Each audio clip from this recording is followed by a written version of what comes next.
Chapter 3, Police Leadership. Police leaders motivate their followers to transcend self interest for the sake of the organization, organizational goals and values, raise their need level up from security and safety to self esteem or autonomy, share with the leader a common vision of the importance of the leader's goals or values to the future of the organization. Leadership. Leadership is a process that cannot be conceptually separated from achieving organizational objectives. Can be learned by people in administrative positions and organizations. Is a group process. To accomplish organizational objectives, leaders must identify and influence a significant number of people who must do the work necessary to success. So when you're talking about being a police executive, a leader in law enforcement, you're talking about someone who has a whole slew of people under them who they're responsible for. And they have to get everybody working and moving in a common direction. That's the sworn law enforcement officers. It's all administrative people. That's all the technical folks. It's all the civilians, the works. And if it's a large department, the larger department, the more people that they have to do that with. Now, we're going to talk about, when you think about these leaders, we have some different leadership styles we're going to take a look at. So the first one is directive leadership. Emphasizes the expectations of the leader and that the task to be formed by subordinates. The leader emphasizes important organizational rules and regulations and their relationship to task performance. The leader provides guidance to subordinates and motivates them to accomplish these tasks required by the organization. This is very common to see this, and particularly in law enforcement environment. And you see it in corporate America as well. And this is a lot of times it's a reflection of the leader's personality, he or her. If there's somebody that that believes people should earn their trust and don't give it automatically, they have a tendency to be very directive, and realistically, they have rules and regulations that everybody must abide by. And as long as you do those, there's usually no problem. Supportive leadership is an employee-centered process. Supportive leaderships are approachable, friendly with their employees. Their primary concern is to accomplish the tasks of the organization while meeting the needs of the subordinates. So this is a little different type of leader. They're more supportive. It's like I said, it's more employee-centered.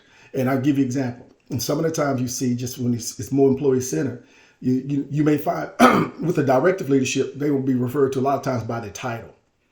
In a supportive leadership, you may find some folks that refer to people by just their name. The leader's a little bit more laid back and a little bit more friendly and primarily cares about the people, but also getting things done. Participatory leadership emphasizes collaboration between the leader and the subordinates. The leader seeks to involve subordinates in the decision-making process while assuring their importance in the organization. So participatory leadership is when you bring competent subject matter experts and leaders into the decision-making process, and they help provide information to the leader so that the leader can ultimately make the leadership decisions. Achievement-oriented leadership is concerned with producing results. The leader expects the workers will attempt to do their best and is confident they will achieve stated goals. So this is basically a results deal where I don't care what you got going on. I don't care what you say. I don't care about anything else. I care about the results. And there are times when that is important to be that way. So these are some different types of 4 different leadership styles. But you will see a lot. I will tell you, in law enforcement, it's not uncommon to see directive probably be the primary type of leadership style. Tipping point leadership defined. In any organization, once the beliefs and energies of a critical mass of people are engaged, conversion to a new idea will spread and bring about fundamental change. So if you're trying to change, implement some fundamental change within an organization, you're going to have to get not one person, not two, but you're going to have to get the masses at some point. Now, you may not get them all at one time, but at some point you got to say, I got the masses who believes in what I'm saying and what I'm trying to do to come along. And what they'll do is get others to come.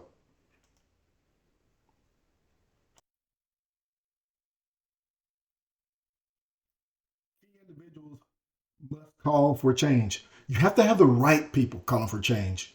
It can't just be any Tom, Dick, and Harry. It has to be somebody who either has the title or has the clout or has people's belief and trust. They concentrate their resources on what really matters, levers of the new culture. So you're going to look at the new culture. You're going to concentrate on the things that's important. And there'll be big things that'll be important or crucial things that'll be important. They won't worry about the little things. When you're trying to move a mountain, you don't worry about some of the stones that fall by the side. You can pick them up later. Mobilization of the commitment of the organization by key players, communication, hard data, inclusion, and accountability. So you will seek to get mobilization and commitment of the organization of the key players. Who all the key players are, they all get tapped into the communication. You got to have hard data. One thing, you just can't tell people to follow you based on what you feel, what your gut is. You need hard data. Inclusion. Include these key people into the decision-making process and even the vision and the strategy, if possible, depending upon what level they are. And accountability. People have to be held accountable. If you do not hold people accountable, let's give you an example. If you got 10 people and 7 of them are doing what they're supposed to do and 3 of them are not, you're not holding them accountable. Ultimately, it's a drag on the other 7. At some point, you may find them saying, you know what, why should we work hard and try to do when the other 3 are not doing anything?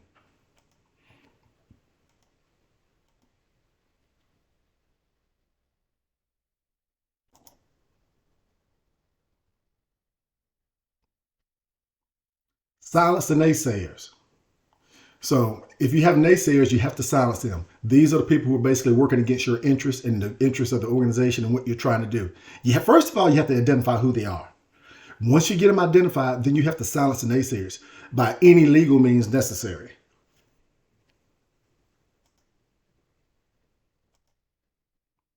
Cognitive hurdle.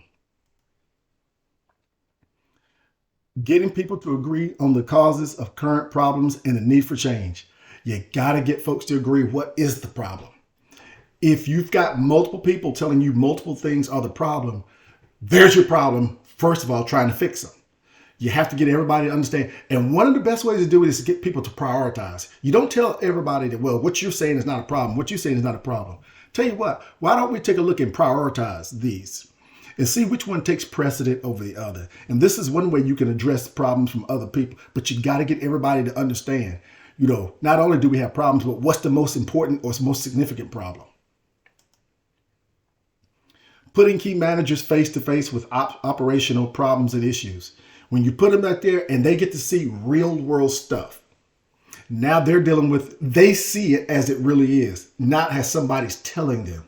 So now they're face to face with it and they get to see it up close and personal. This is the best way for people to try to resolve an issue, to get directly involved with it. Poor performance is witnessed. So when you have poor performance, this is kind of things that you have to, when it's observed and it's seen, now it's something that something you heard or something you think is something you know. And then you have to address it accordingly. Definitely, if you've got it amongst your key members who are trying to help you change stuff, those people, that could be an endeavor killer. You got to address poor performance, and particularly in key positions when you're trying to come about with some change. Find new ways to communicate. Whatever means, maybe we have a lot of technology available to us at this time. So just utilize and find new ways to communicate. And not only that, streamline your communication. Everybody doesn't need to talk to everybody. Find out who needs to talk to who. And streamline the number of people calling key personnel. Utilize the chain of command for that. Resource hurdle. Work what you have. Work with what you have. Find a way to be resourceful. When you work with what you have, that means you have worked it to every angle. You've tapped it for every resource and every ounce of energy and effort. Know that you've done that before you try to go other places. Focus on areas that most need change and have the biggest payoff. You've heard this expression before. Where do we get the biggest bang for our buck? Again, it's kind of like going back to prioritize those problems. Prioritize where the big payoff is. Where can I get one of the things that I used to always like to say is, where can we get, not only can we get the biggest bang for buck, but the quickest. Reason I say that is, quick results can actually have a very positive impression on people, particularly if they're naysayers, or if they're skeptics, or if they're just unsure because it's something they've never done before. Quick results can be really good. So look for quick, big results. Data-driven, targeted use of resources. Everything, when you're trying to do these types of things, when you're talking about leading, managing, and implementing change, none of that's done on the gut instinct. All of that is data-driven.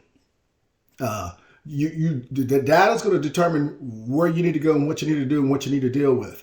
Targeted use of resources. Utilize the resources wisely. If you got data-driven situation you're dealing with, take a look to see what type of resources that you have that you can allocate towards that, or that you don't have that you might need to acquire. Use process analysis to identify waste. So where do you have waste? Waste, fraud, and abuse. Basically, is what I would say. Look at that. One of the things you can do is look at internal controls of an organization. Do you have the right people doing the right thing? Do you have some people duplicating? Do you have some people doing something that belongs to another department?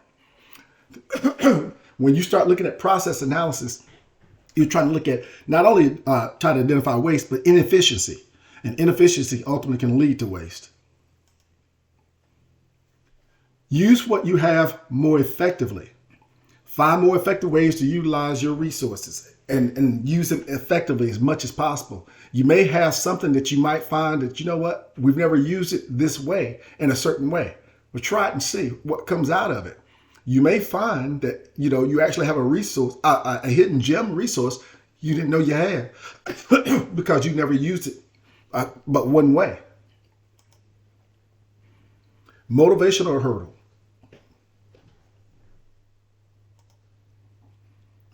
Desire. So this can be tricky. Someone's desire. What is their desire? What is it they desire to get out of, an endeavor? Is it something is it a positive desire, or is it a negative? Is it really a desire about helping the organization, or is it personal? But most importantly, in a good thing, having desire to do stuff is really, really positive. And you look at that can be contagious. Motivate and use key influencers. People are not robots. Periodically, they get overcome and burdened down, and they need to be motivated periodically. Well, the chief, the leader, the executive can't always be the person doing it. You have to find other people that can help you out. This is what we refer to as force multiplication. Basically, I'm utilizing other people to duplicate my efforts. Get other people who actually in key leadership positions or key individuals, and use them to help influence and motivate others. Alert to the need for change. You have to let people know when there's a time for change. Put out an alert and let them know why. I'm putting out an alert to let you know that there's a need for change. Here's why. Usually this is usually precautionary and proactive, not reactive. That means something has already happened. Now you're trying to figure out how to fix it or overcome it. No, you put it out alert because, hey, to the need for change, because here's what I see coming down the road. Here's what we're going to do to prepare for that. Frame the challenge through clear performance expectations. So frame the challenge through clear performance expectations. You got to make things realistic for folks to perform what you want to do. So you set the bar high, but don't make it impossible. That's counterproductive. If you set the bar too high, the expectations too high, you set people up to fail. If you have a pattern of failure at some point in time, that's going to be a motivation deflator. And now people that used to be with you are no longer with you because they feel like failures. So you got to make sure that that's realistic. It's clear and it's realistic. Concrete goals within capacity. Goals also have to be realistic. They can be lofty, but they can't be impossible to reach. So you have to have them, and everybody has to know what the goals are. Political hurdle. Identify and silence internal opponents. If you have internal opponents and stuff, you have to identify and silence them because they're working against you. Those are people who are actually, you may be doing something that makes sense, but the fact that you're doing it, and I view you as a political rival or a rival, I am going to try to deflate you. You have to find a way to deal with me in a professional manner. Isolate external opponents. Okay, you'll have external opponents when it comes to this. And because you're dealing with so many folks, they can come from multiple organizations. They can come from within the community. So they can be coming from all types of places, but you have to isolate those. They'll be easier to deal with because they are external. So the one thing about external oppositions, opponents and stuff, if you don't let them in, they can't get in, but they'll try. And then they'll do what they can do from the outside. Get out the message. What is the message? What is the message you want people to know? And this cannot be ambiguous. It has to be a clear and concise message, and everybody's talking about the same message. There can't be 3 or 4 different messages. It has to be one message, and everybody's standing on it. And it's following from the executive, from the leader, down through the organization. Tipping point leadership hurdles.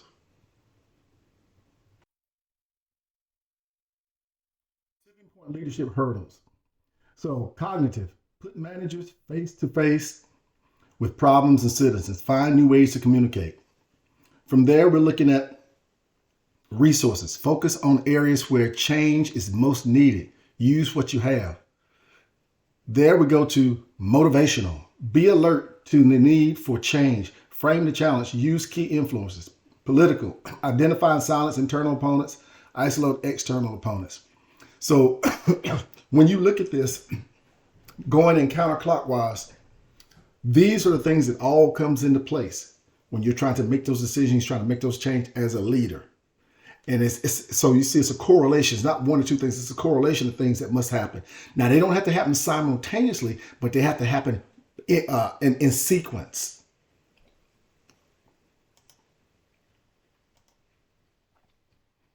Four factors of transformational leadership.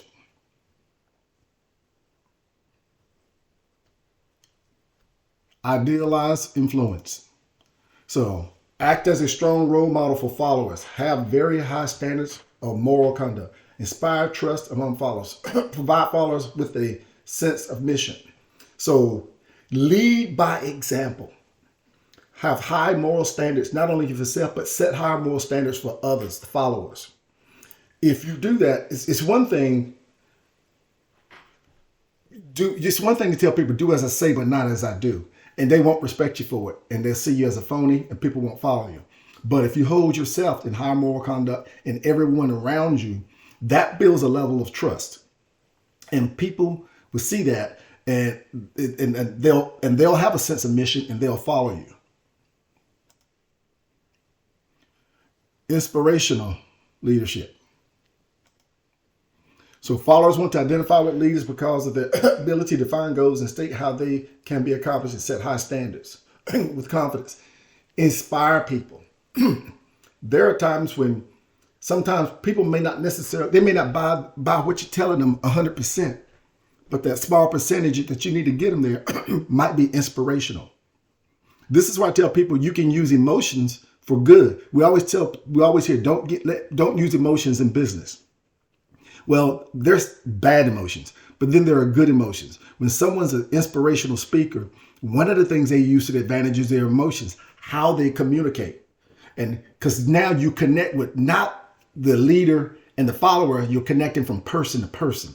And that's how inspirational leadership works. 4 factors of transformational leadership. Continue. 3, Intellectual stimulation. Leaders pay attention to the developmental needs of followers and support and coach the development of their followers. The leader delegates assignments as opportunities for growth.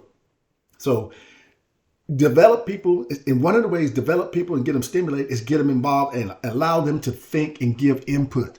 And when they're intellectually stimulated, that means they'll buy in. When they buy in, now they can get others to do the same. It's like a domino effect.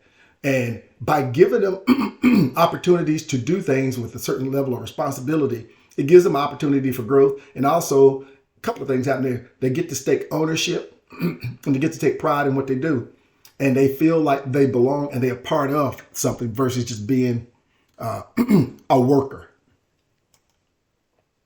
Individualized consideration. A coaching style of leadership in which leaders concern themselves with the clear development of their followers. So when you develop yourself with concern with them or the followers, you're looking to develop them, coach them. This is coaching style of leadership. And I'm going to give you an example when I say coaching. Rather than telling you, Mary, this is what I want you to get done, here's how I will coach you. So Mary, tell me, how do you think what's the best way to do that? And let her tell me. And because now she's got to think and it's got to stimulate her. And if she gets it right, then I can go ahead and use positive reinforcement. If she doesn't get it right, I can say, you know what? I like what you're doing there, but also let's take a look at this. Let's add this as well. That's coaching. Transformational leadership. Transformational leadership, the ability to convey a sense of vision and mission in a way that transforms the follower's sense of the possible. So this is when you can get people to believe in themselves and do things they didn't think they could do. Transformational leaders can get convey their sense of vision and mission that gets up, it uplifts, it makes people better around them. Transformational leaders motivate their followers to transcend self-interest for the sake of organizational goals. So now self-interest, if it was their primary motivating force, drive, is no longer that way. It's about being a member of this group and the organizational goals and values. Raise their need level up from security and safety to self-esteem and autonomy. So rather than me operating in the area of just saying I'm looking for security and safety, now I feel really good about who I am and what I'm doing. And you've given me a sense of autonomy because you've allowed me to make some decisions and take a charge of some assignments. Share with the leader a common vision of the importance of the leader's goals or values to the future of the organization. So when you share with people, will share with you kind of like what their vision is, what they believe, and their values. And this way you can make sure when that happens that you have alignment. The big picture goals and values are actually what the leader has, it's what the followers have. Achieve more than they thought possible. I don't know what makes a leader feel better. I can't speak. I'll speak for myself. As a leader, there's nothing that I enjoy more is when I help somebody achieve or overachieve in their eyes. Even though I felt like that they could do it, the individual did not. And when they did, the level of achievement and pride that they took in it was satisfying. It's gratifying to me. Strengthen their commitment to the organization. You can get people to have strengthen their commitment to an organization, and I'm going to tell you how you do that. It's through leaders. It's through managers. They'll commit to an organization because they're committing to the leadership and the management team at that organization. If they were to change and you bring in somebody else who didn't operate the same way, that commitment will go away. It's a contingent upon who the leaders and the managers are. Induce feelings of trust, admiration, loyalty, and mutual respect. This is what you hear these and you think about, if anybody's ever played team sports, you think about these things right here. Well, this is what you want people to feel like. They're a member of a team, a group. Even a better word, they're a member of the family. The leadership challenge model. Transformational leader serves as the basis for the Christian, for the leadership challenge model. It comprises 5 practices that effective leaders demonstrate. Model the way. Setting a personal example. Lead by example. Show people, tell people, show people, don't tell people, show people how you live, how you work, how you believe, and let that be the example for them. Because trust me, in the leadership position, people are watching you, and they would take their cues from the leader. Inspire a shared vision, envisioning, articulating, and sharing a new future. Get people to buy into the vision, your vision. Let your vision become their vision. Get them to buy into it and let them share in that with you. And if you do, you will see better results and faster results. Challenge the process, willing to question and confront the status quo. The status quo has destroyed so much innovation. It's unbelievable. The good leaders understand, and I'm going to give you an example. Why do you do this that way? Well, that's the way we've always done it. Everybody does it that way. Well, that's the status quo. That is not an acceptable answer.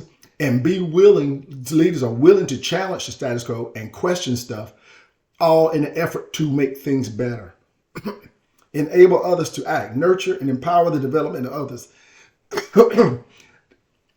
Encourage people to fly out of the nest. Do not clip their wings. Encourage them to take charge, show initiative, take ownership, and handle things. You know, as we used to say in the United States Army, if it's a problem and you fixed it, then it's no longer a problem. That's what we call an on-the-spot correction. Only time somebody would do that is when they feel they've been empowered. Encourage the heart. Recognize and celebrate the accomplishments of followers. This is people stuff right here. And I would say recognize it may necessarily not always be work related. What if you had one of your followers, kids graduate high school and gets a 4-year scholarship because she's got a 4.0 GPA? That right there is something to talk to the person about. That's something to tell the team about. This is the kind of stuff, because now you're encouraging the heart. And those are the kind of things that it makes it people stuff, not work related stuff, even though it's happening at work.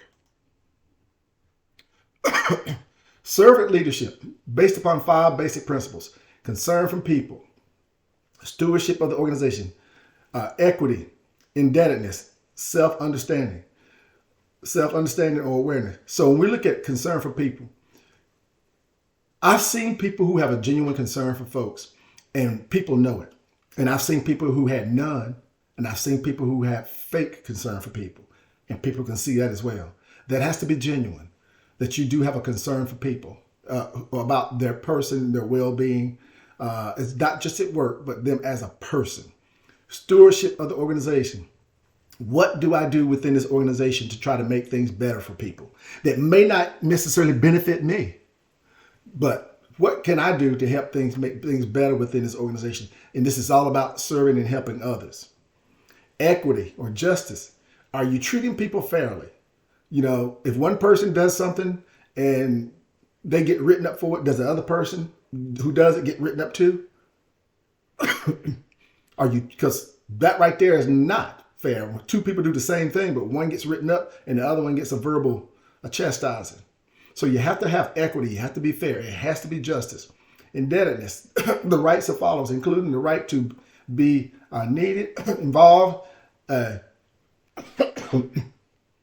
covenantal relationship to understand the organization and its goals and objectives, affects one's own destiny, be held accountable for performance, appeal decisions, and make a commitment to the organization.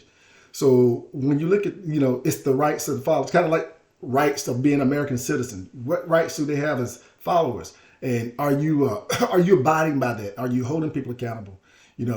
Are you being fair if someone has making a appeal or decision, make a commitment to the organization? Self-understanding, the creation of an ethical climate for others by questioning the motives of organizational leaders and members. So when you have a leader and you're in an organization, people will question. And you have to understand, do you have an ethical climate? What's the motives of what we do and why we do it? Do you have a us and them type of situation where it's us in management and then the followers? Servant leader attributes. The agape, an unconditional love of others without regard of their due or desert. It is a love of behavior and choice, not of romantic feeling. It is demonstrated by the servant leader through the following attributes: patience, kindness, humility, respectfulness, selflessness, forgiveness, honesty, commitment. So this is the kind of leader where, like I said, it's not a romantic feeling, but it's a love for you. And you do see this sometimes with groups and teams within organizations, that they've become so close that they do have a love for each other. And you see it in places like in law enforcement and the military, where you have life and death situations, where you have to rely on somebody to keep you alive, and they have to rely on you to keep them alive, or whatever else. They develop a emotional attachment, and it's not romantic, and it's not physical. It's almost like a family member, how you care for a brother or a sister. The Dalai Lama, the six perfections. So the Dalai Lama, now he's a Tibetan monk and practices the religion of Buddhism, and world renowned for a lot of his quotes, and a lot of them involve a lot of wisdom. So he's very, very respected in a capacity. It's very similar to the Pope. So according to the Dalai Lama's six perfections: generosity. A good leader is generous in giving credit when it is due. Absolutely. Bottom line is this: a good leader is always going to give credit to their team, to their peers, or whatever else, because good leaders are actually not driven by that. They're driven by success and results, not getting pats on the back. That's when I've seen it. Good leaders, they're really driven by doing the work, doing a good job, and the people who help them, they will recognize them. Ethical discipline. Leaders must withstand temptation, greed, selflessness, self-centeredness, lust, anger, hatred, fear, and lack of confidence. So these are the things too that in this category right here, just this step, that gets a lot of people in trouble. I should say that keeps a lot of leaders from maximizing their potential, because one of these things gets them: greed, self-centeredness, lust, anger, hatred, fear, or lack of confidence. Patience must be cultivated. It makes it possible for the leader to deal with provocative circumstances, hostility, criticism, or disappointment, and improves judgment. Patience is a virtue. You have to be patient. We can't hurry up and get something done. What we have to do is try to make sure we can move at a good pace, but we can't make mistakes. And being able to deal with these things like hostility and criticism, that's big today when you're out there. And you have to have patience when you're dealing with that. And what you refer to it a lot of times is, in law enforcement, they refer to it as de-escalation. So somebody's hostile towards you and they're mad, they're yelling and screaming. If you go back and yell and get mad and yell and scream at them, well, they're just going to try to yell and scream louder than you. Now you got to try to go higher than them. So with patience, what you will do is they're yelling, they're mad, and they're upset, and they're hostile. You're going to actually go in and speak with a soft voice, and you're going to try to bring them down to de-escalate, because you're utilizing your patience. Enthusiastic effort displays your belief in the importance of the goals and the motivation to achieve them. This is, I really chalk this up as kind of like the emotion we talked about earlier, using that to help. Enthusiasm. When you have it, that can be contagious. If you're always upbeat and you have a good attitude and people see it, most people it makes them feel good too. Remember, as a leader, followers take their lead from the leader. Concentration, the ability to focus mental energy on one issue. So if you got to concentrate on something, you tune into it, and now I'm going to deal with this. I'm going to hone in on this and address this particular situation. And while you're doing it, you're not distracted by other things. Wisdom, the ability to see things as they are. And this is extremely important, because this means that you're exercising the ability to see things how they really are, not how you want them to be or not how you wish they would be. If you see them how they really are, then at that point in time, that I'm going to say that is actually a fact. But when you start seeing things the way you want to or how you wish it would be, that's not a fact, because realistically, it's not based on reality. It's based on your flawed perception or your flawed understanding. A level 5 leader, good to great. Level 5 leader attributes: quiet, reserved, shy, gracious, mild-mannered, and understanding. Ambitious, but they put the needs of the organization first. Modest, self-effacing, and understated in their personal style, driven by the need to produce sustainable results, concerned about the future of the organization, and set up successes for effectiveness. So this is, I would refer to this as a humble type of leader. These things right here. This person doesn't have an attitude. This person doesn't have an ego. This person is efficient, and it's not about beating their chest and beating the drum and being out there and getting all the credit and being loud and boisterous. No, they're really kind of quiet and reserved, but they're quietly efficient.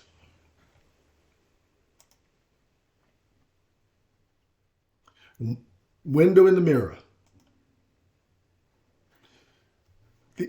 They attribute their successes to luck or factors outside of their control while taking responsibility for their failures. So this is a very pessimistic way of looking at things, have an outlook. And there are some people who do have this. They view anything that happens to them as something, anything good that happens to them is lucky. And anytime they fail, well, I screwed up. Very pessimistic. And it's makes probably a very unhappy person. They take stock of their problems by looking within the organization while maintaining humility in times of success.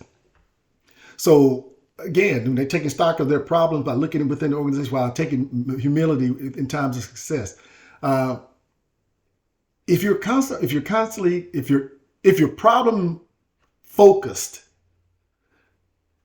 that's going to be an issue right there, because realistically, I don't see how you can be an upbeat and a motivated, inspiring, motivating individual when you're always constantly looking at the problems or for the downside.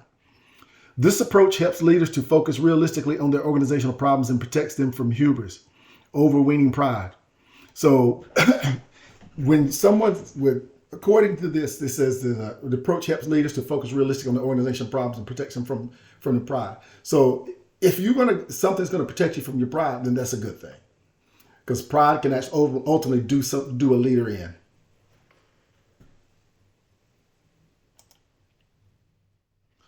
They have faith that the organization will prevail in the end when faced with difficult circumstances. They believe in themselves, they believe in their followers, and they believe in the organization. And optimistic view can be very beneficial to folks when others see it. People can evolve into level 5 leaders by focusing on the needs of the organizations rather than their own interests. This is something, again, notices that people can evolve into it. So they don't mean somebody has to start that way. They can become that way, but how they become that way is their focus. What are you focusing on? Are you focusing on the right thing? Are you focusing on the organization and getting results and achievements? And if you are, you can become a level 5. If you're not, then there's a high probability you won't get there. First who, then what, and getting the right people on the bus. The executives who ignited the transformations from good to great did not first figure out where to drive the bus and then get people to take it there. So I'm reading it again. The executives who ignited the transformations from good to great did not first figure out where to drive the bus and then to get people there. So if you think about that, develop your game plan, know what it is you're trying to do, and know which direction you're trying to go before you start going that way.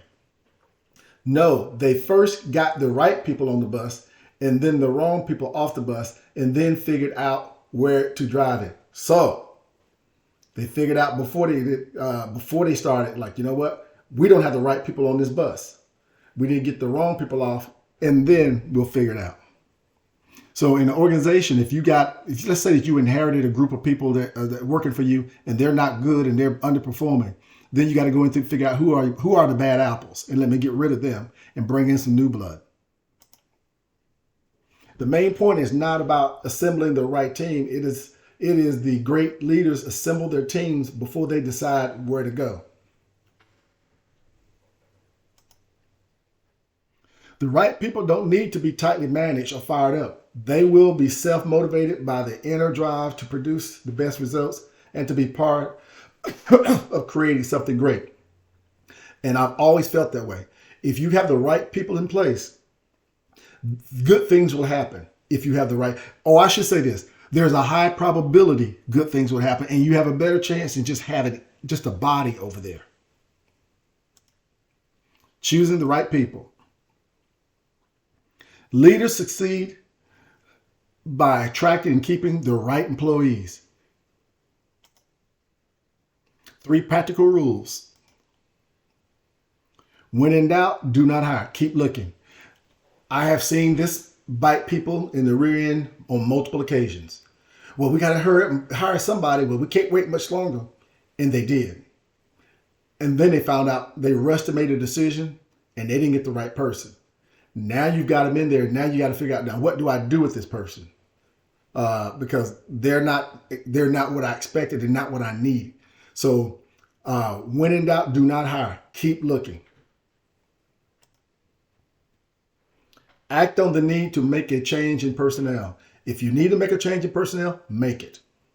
I've had people tell me before, well, I don't want to be known as the bad person, the bad guy. So whatever. No, bottom line, if you're the leader, it's in your job description to lead and make this team effective. If you've got 2 people on that team that's not doing what they're supposed to do and they can't, and you've tried to work with them and it hasn't worked out, then at some point you have to make a personnel change. Put your best people to work on the biggest opportunities, not on the biggest problems. So one of the things I found out with some people is I'm known, I had a client I worked with, and she said that I'm known as a problem solver. She said, the problem is I always end up on problems. That's the only thing I ever get. This is exactly what that's talking about. Nothing that would actually give her opportunity to show that she can be proactive, utilize vision and strategy on something. It was always reactive and dealing with problems that other people had created. And it was about to burn her out. Confront the brutal facts, but never lose faith. A primary task in taking a company from good to great is to create a culture wherein people have tremendous opportunity to be heard, ultimately for the truth to be heard. I've always said the truth is the best policy. You don't have to worry about it. Now, listen, here's what I can tell you. Sometimes people don't like the truth, but you know what? That's not the leader's fault. The leader's fault is this. I am going to always tell you the truth. You may not like it, but you're going to hear the truth. And here's the one thing you will never have, a leader should never have to worry about. Somebody saying that you lied to me.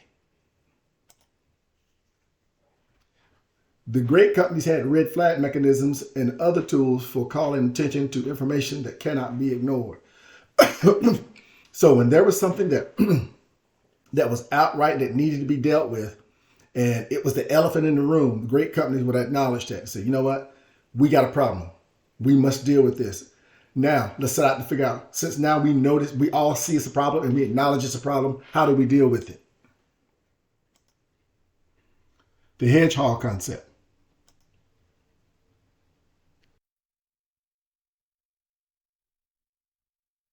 Based on the Greek parable about the fox, which knows many things, and a hedgehog, which knows one big thing. Hedgehogs see what is essential and ignore the rest.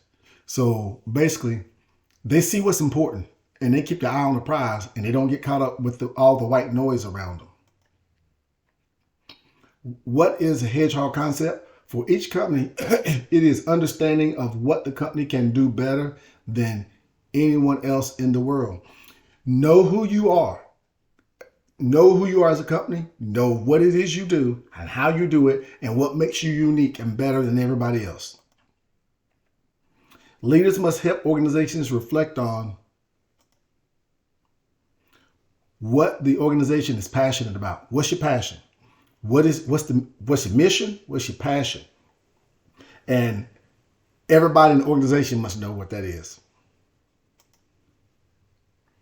What the organization can be the best in the world at. What can we be the best at? To include all our competitors. What can we be the best at in the world?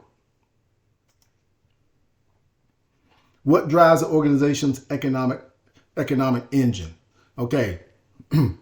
What butters your bread? You got to understand this. What is it that actually is driving our economic engine?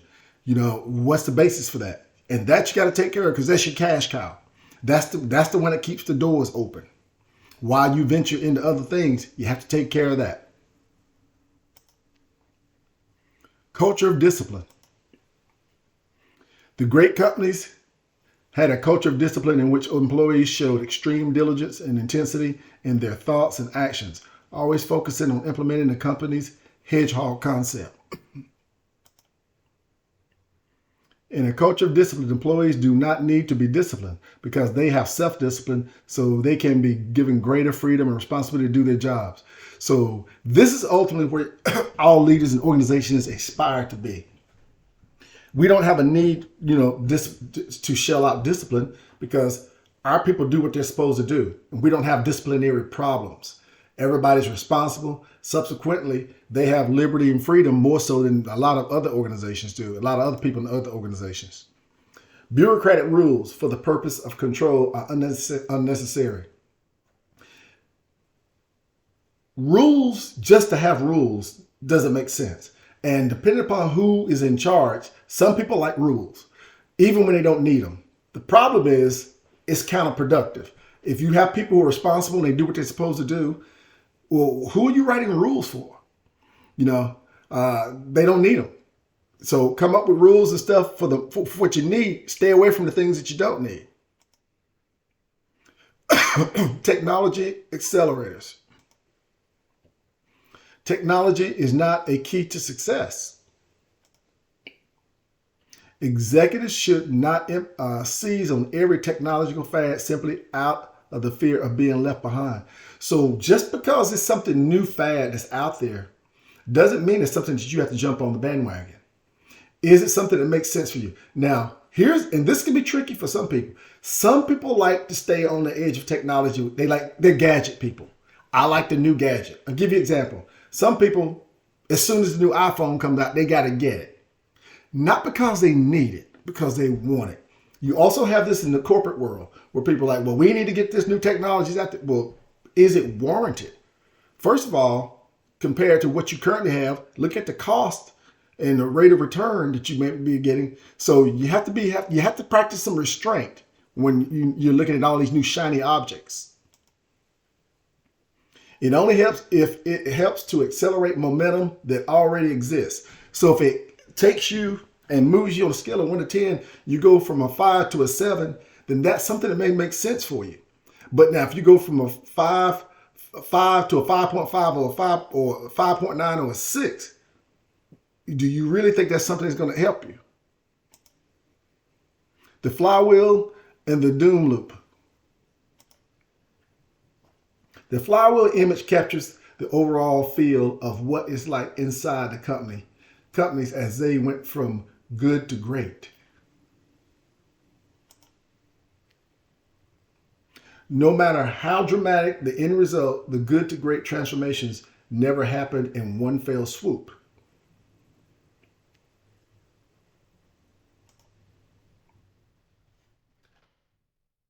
There was no single defining action, no grand program, no one killer innovation, no solitary lucky break, no wrenching evolution. See, it's a process. It's not one thing. And that's what they're describing right there. From the flywheel to the doom loop, go from good to great. There was a process to go to get there. The less successful companies followed the doom loop. Chronic restructuring, fads, management hoopla, action without disciplined thought, and above all else, inconsistency. So this is when you look at the less successful companies, they have a record too. And it's a record that you don't want to follow.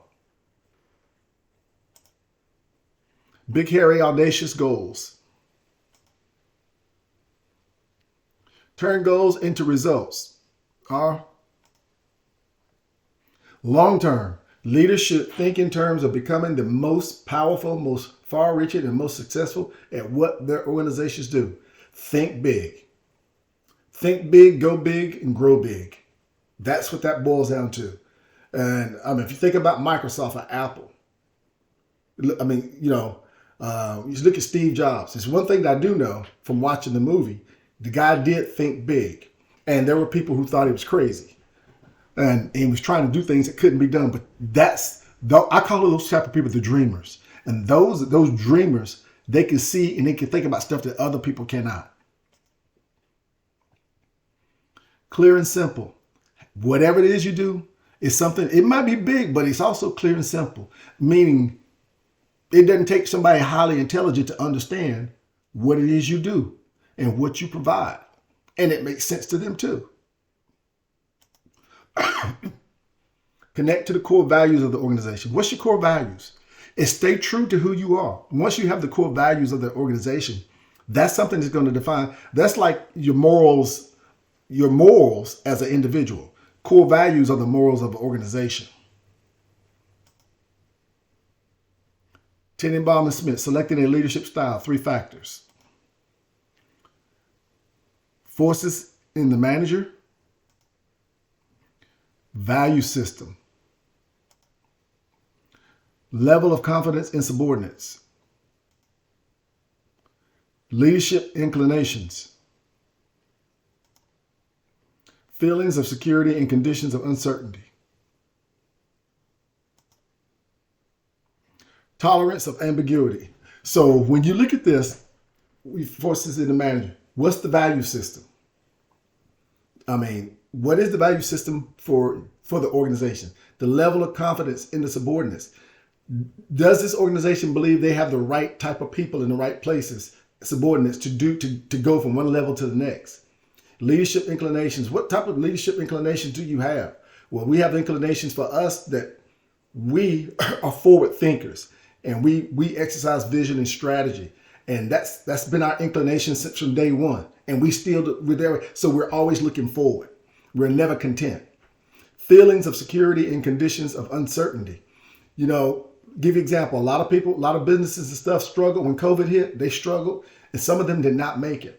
Feelings of security in those conditions of uncertainty. Some organizations are like, you know what? Well, we're going to make it through this. It's just a question of, how will we go about doing it? But failing is not an option. Tolerance for ambiguity. Tolerance for ambiguity.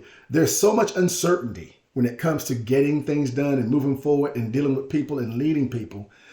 You just have to expect the unexpected. And it shouldn't be a shock to you that unexpected things are going to happen. No, you have to expect that. Things that's kind of contradicting each other doesn't make sense. Something comes here one way and you look at it another way and it's like, wait a minute, what is that? Expect it. That's a mindset. Forces in the subordinate. Do they seek independence? Are they ready to assume responsibility? Tolerance of ambiguity. Level of interest in the problem. Level of knowledge and experience. Expect to share in decision making. So when we look at this, we see do they seek independence? Or is it they want me to hold their hand? Are they ready to assume responsibility? Hey, are you ready to step your game up? Tolerance for ambiguity, same thing here. They have to be ready. There's a lot of uncertainty. Don't let that knock you off your game because something pops up that you didn't plan for. Guess what? We'll figure it out. Level of interest in the problem. Are they naturally curious and really into it and want to understand exactly what am I dealing with and want to solve the problem? Level of knowledge and experience. Do you have people who have the right level of knowledge and the right level of experience tackling difficult things for you? Expect to share in decision making. These people, if they're experienced, they know what they're doing, they should expect to share in decision making. And as a leader, you should expect that too. What they're really doing is providing you good information to make the good decisions. forces in the situation, the type of organization, group effectiveness, the problem itself, the pressure of time. So when you look at what type of organization do you have? Understand the type of organization you have can also let you know sometimes the type of issues and problems you may encounter. Group effectiveness. Do you have effective groups? Do you have a group that's effective or not? Remember, a chain is only strong as its weakest link. So if you've got one or two bad apples in there, you have to figure out what it is, because ultimately it diminishes the group effectiveness. The problem itself. Do we know what the problem is? Identify the problem and only deal with the problem. For instance, are you treating, I'll use a medical analogy. Are you treating the cancer, or are you treating symptoms the cancer is causing? Deal with the problem. The pressure of time. This comes into play a lot when you have situations where you don't have a lot of time and you actually have deadlines you have to meet or whatever else. It's just something that you look at and say, you know what? This won't knock us off our game, but we do have the pressure. We don't have 12 hours to do this. We only have 6 hours to get it done, and we got to get it done. Bad leadership. 7 ideal types.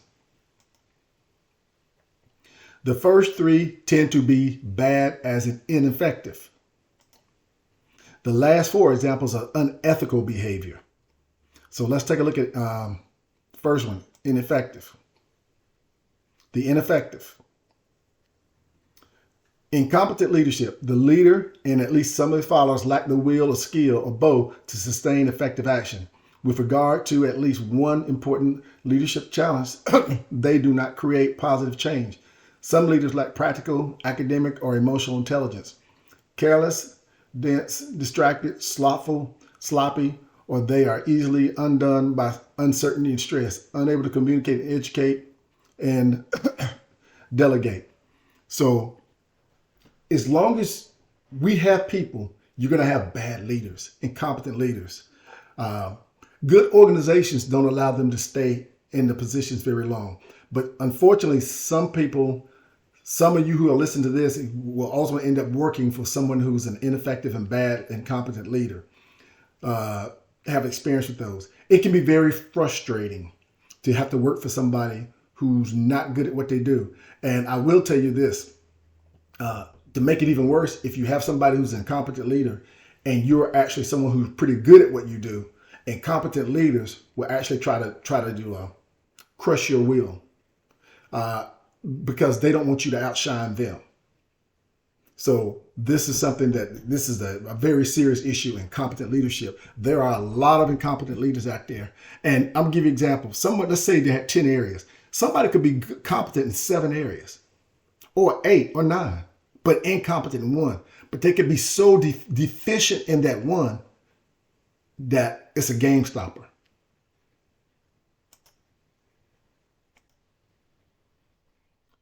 Rigid leadership. The leader and at least some of the followers are stiff and unyielding. Although they may be competent, they are unable or unwilling to adapt to new ideas and new information, changing times.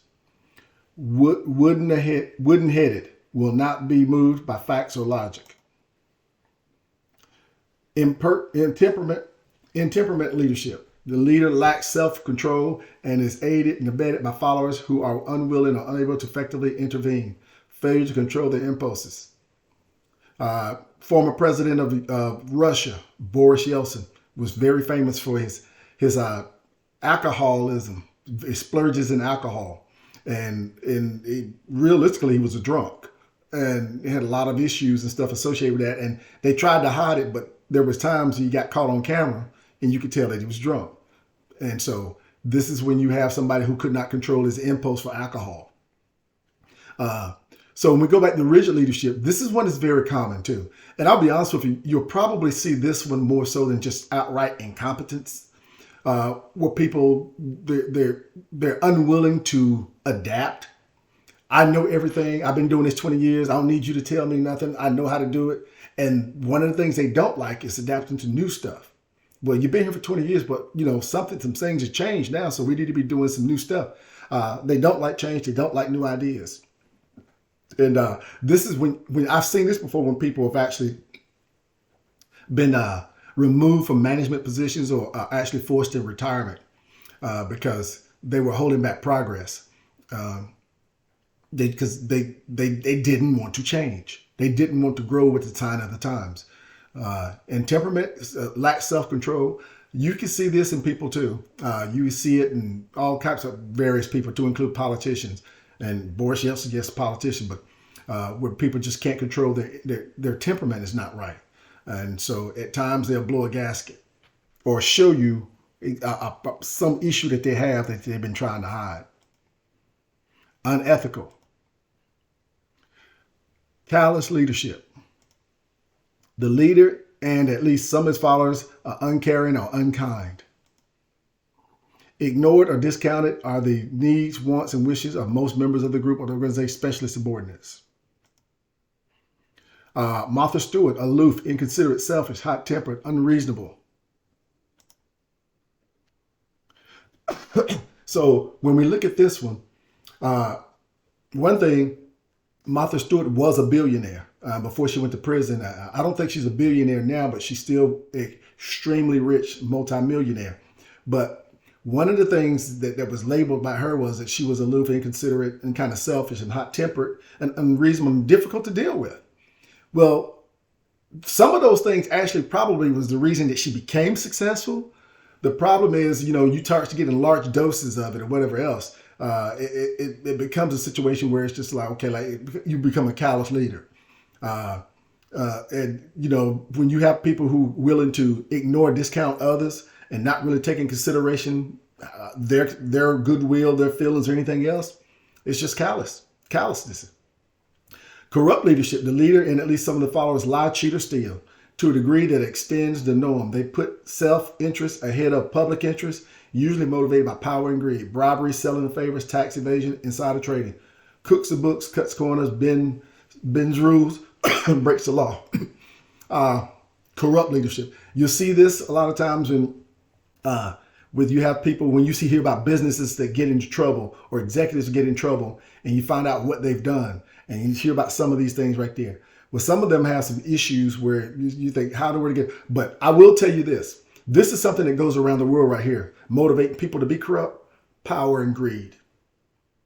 And then there's another one. Money. Money's going to be closer to greed, but greed. Power and greed. That affects so many people in this world.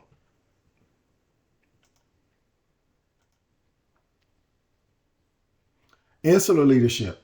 The leader and at least some of the followers minimize or disregard the health and welfare of the other, those outside of the group for whom they are directly responsible.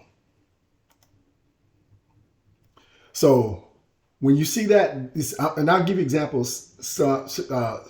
A movie I was watching not too long ago and where this happened, where you had these guys working in West Virginia in the coal mines, and the leaders knew that the coal mine was actually not sound and possibly not safe, but they sent them in there anyway.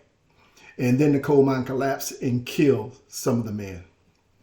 That's insular. They care less about the folks that they were responsible for. Evil leadership. The leader and at least some of the followers commit atrocities. They use pain as an instrument of power. The harm done to men and women and children is severe rather than slight. The harm can be physical, psychological, both. The intent is not only to terrorize, but to prolong suffering. You hear this a lot of times when you have countries have a dictator or autocrat and they invade another country. These are some of the things that they allegedly do. And not allegedly, some of them are documented as being well done. And what you find is a lot of times that some of these people get prosecuted for war crimes, the atrocities against humanity and stuff, because they do these things. And that's evil leadership. And that's usually, when you see it on that level, that's usually talking about someone who's either running a country or very high up in the country or running a military.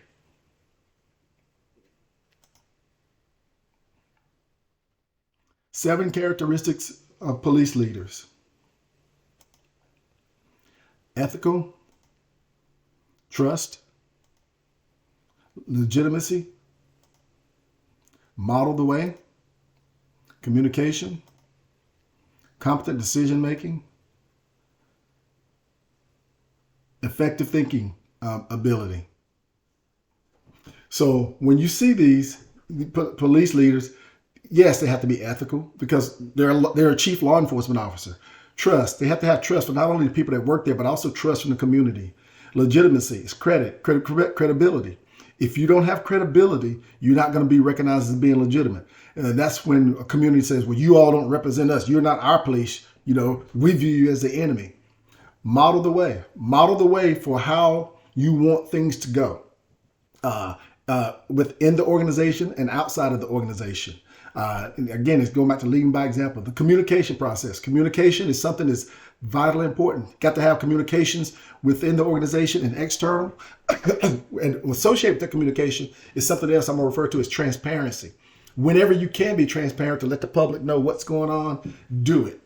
That way they don't feel like you're hiding things. But now, because you're doing things in investigating crimes and prosecutions and dealing with all this stuff, sometimes there are some things you can't divulge. Competent decision making. Are you making decisions that make sense? And a lot of times they have to make those decisions under duress and make them quickly, potentially because they're life and death sometimes. So you have competent decision making, not only the police leader, the executive, but the leaders below them. Effective thinking ability. Does this person have flawed thinking process? Does he draw strange conclusions, or does she draw strange conclusions when other 5 people looking at something, 4 of them see it one way and you got one person seeing it another way? And she's always doing those types of things, which tells you that she doesn't have an effective thinking ability. Her process is flawed. What activities do police leaders undertake? Oh my gosh, a lot. So let's take a look. Creating a shared vision, engineering, endearing organizational commitment, care of subordinates, driving and managing change, problem solving. So when we think of all of these, creating a shared vision, this is for everybody within the organization.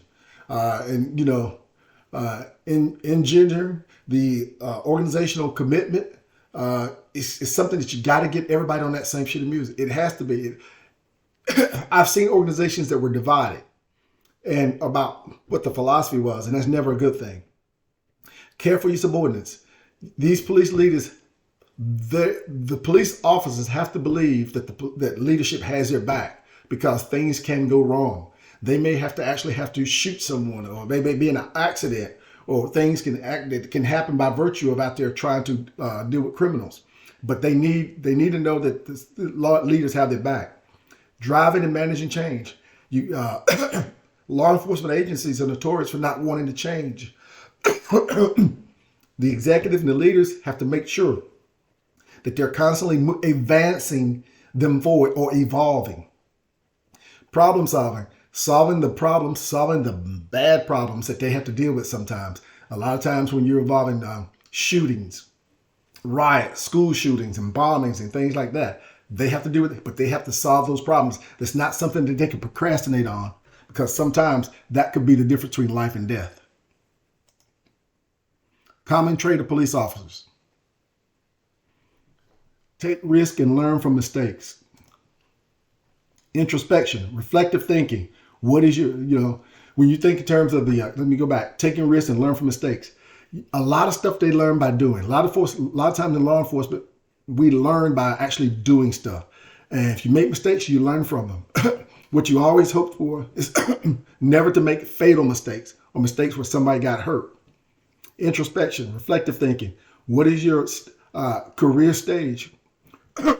Where are you in your career? Where would you like to go? Are you at the level you'd like to be? What would you like to do? Vision. That is communicated both inside and outside the organization. Recognize the need for change and act upon it. So the vision of the organization is not something that just the organization, no, the community should know. The mayor should know. The city managers know. The fire department should know. kind of what the vision is for the police department. Recognize the need for change and act on it. One of the prime example is something that's happening now that once upon a time you had a lot of law enforcement agencies pushing back on. It's body cams, wearing body cameras.